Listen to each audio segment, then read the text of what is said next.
Hello everybody, this is all auto need. I got 2010 F-150. Same issue. You put the key, it's not running, no light, nothing. Watch a lot of videos. Someone told me that connector right there, it was already tight by opening 2 or 3 times, no change.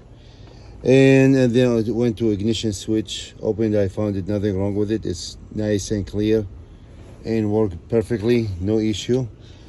And then, by the way, this vehicle, I park it running. Just let you know, I park it running. And I came yesterday or 2 days ago, try to run it, nothing. Key, nothing.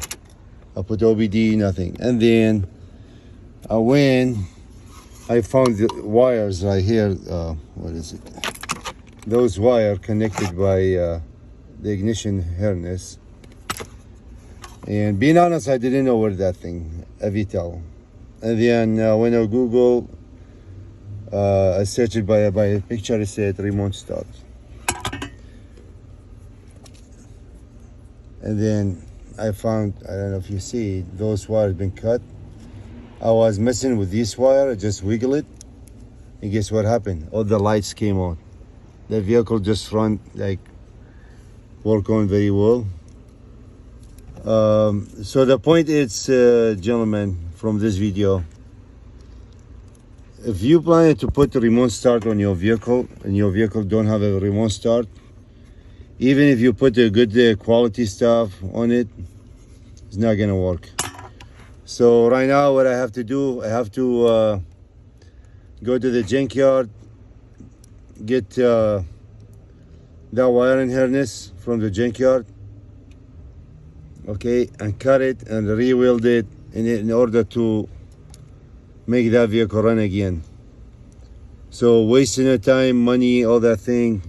Why? Because the owner, the previous owner, he was too lazy to run the vehicle.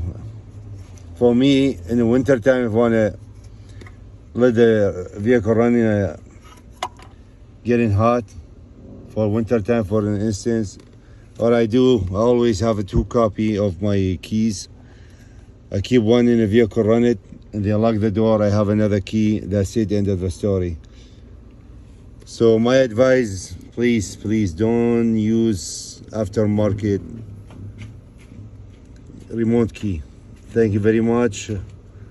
Follow and subscribe, and any question I'm happy to answer.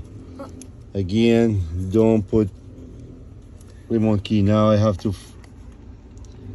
check all these wires and remove it. And by the way, before I end up that, so this what happened. This is the other problem. So this one, it was on the window right there. I take it off and follow the wire. It's that wire right here. And if you look, somehow those wires chewing and then make it short. I'm like, yeah, that's the problem. I take it off and then, no. The problem it's in those wires need to be reconnected because it's cut. So there's not good connection on it. Thank you, bye-bye.